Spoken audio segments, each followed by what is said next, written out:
Vamos lá. Uma vez identificados os impactos nas variáveis, como colocamos anteriormente, escopo, prazo e custo, né, que compõem os pontos principais do contrato, é necessário identificar quais desses impactos têm um potencial para causar um desequilíbrio econômico-financeiro no contrato. Por quê? Porque a partir do momento em que isso acontece, é necessário que seja elaborada a reivindicação, né? Seja elaborado o claim, seja enviada uma solicitação com um ressarcimento que se enxerga necessário para que se redefina as condições de execução do contrato. Nessa situação, são levantadas as hipóteses, tá certo? A partir daquela nossa planilha de controle de registros que nós abordamos anteriormente. Ali são identificados as situações, né, que levam a esses impactos, né, e que vão suportar o fato ou a circunstância, permitindo quantificar os recursos que foram gastos a mais, foram empregados a mais, tá certo? Identificar também e quantificar os insumos, né? Realizar o levantamento do que aconteceu, como? Como que isso pode ser feito? Eu pego o RDO relativo ao impacto causado por um determinado fato e vejo lá, ó, dia tal, tal e tal, eu tinha uma equipe composta por seguintes funções, seguintes funcionários, né? Eu tinha mobilizado no canteiro os equipamentos tais, tais e tais, e esses não puderam exercer suas atividades. Por quê? Houve uma interrupção em função de uma paralisação, em função da não condição de acesso à área da obra, pelo motivo de não ter sido eliminada uma determinada interferência, tá certo? À medida que isso é identificado, à medida que isso interfere, né? Não tinha o projeto para executar a construção da ala A de uma determinada edificação, mas eu estava com os recursos tais, tais e tais mobilizados para isso. Mas quais recursos eram? Quantos eram? Eu vou lá, levanto, vejo quantidade de hora, quantidade de pessoas, quantidade de equipamentos, materiais adquiridos que não foram empregados. Ou seja, a partir de todo esse contexto, é possível quantificar, é possível sustentar a reivindicação, tá certo?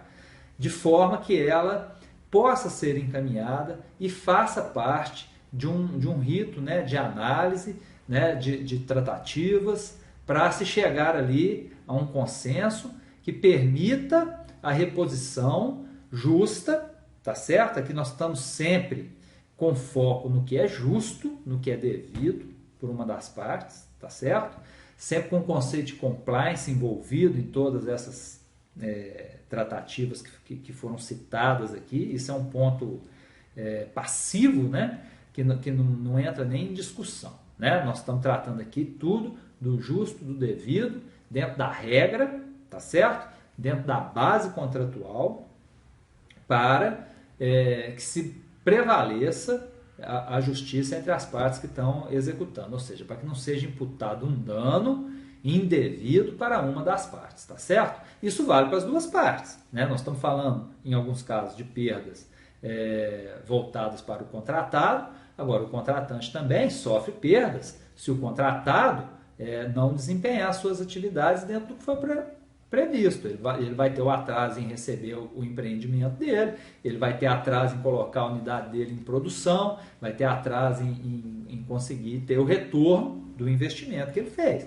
Isso sempre vale para as duas partes. Nós estamos falando desse contexto envolvendo as duas partes, tá certo?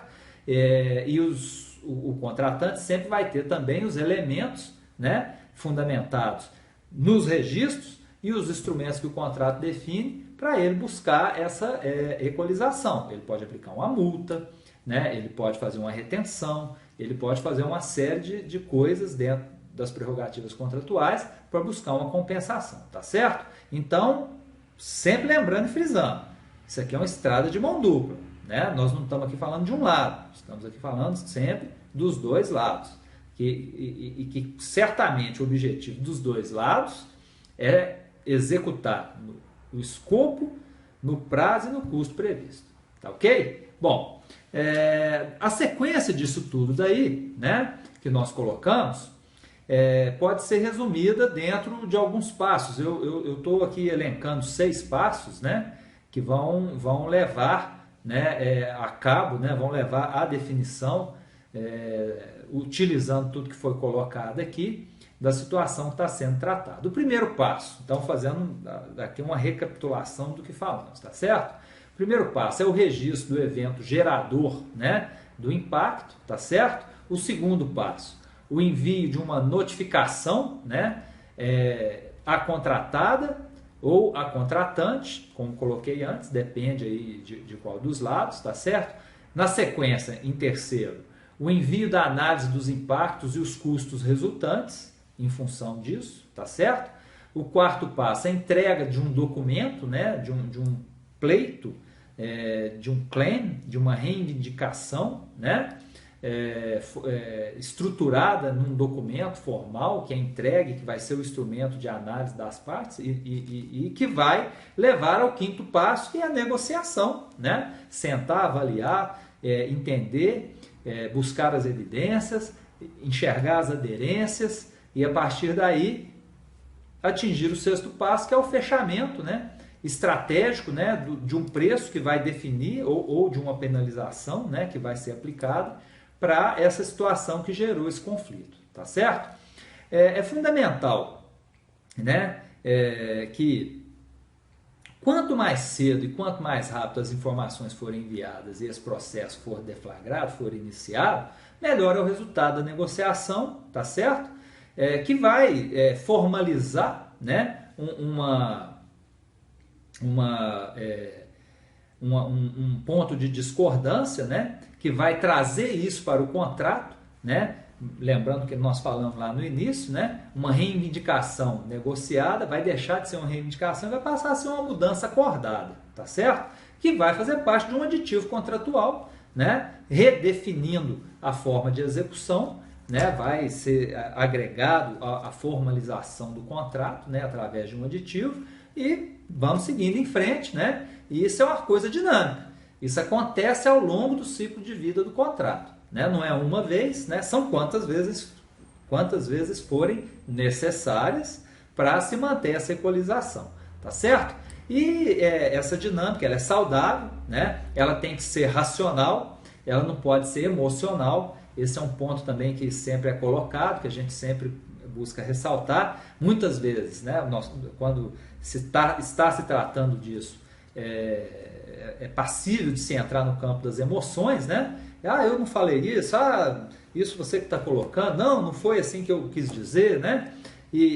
Você está duvidando da minha palavra. Então, esse tipo de situação não pode entrar numa negociação de uma equalização de contrato, tá certo? Não pode, isso é emocional. Nós temos que tratar fatos, nós temos que ser analíticos, né, em relação às coisas que estão acontecendo, e por isso que se aplica método, por isso que se tem uma técnica, tá certo? Justamente para utilizar esses instrumentos, né, de forma a levar a uma negociação saudável, né, e que traga justiça para a relação contratual. Com isso, nós fechamos aqui, então, a abordagem dos temas, né, relacionados à construção de projetos, né, de projetos relacionados à construção civil, né, com abrangência dentro aí da gestão de projetos e da administração contratual.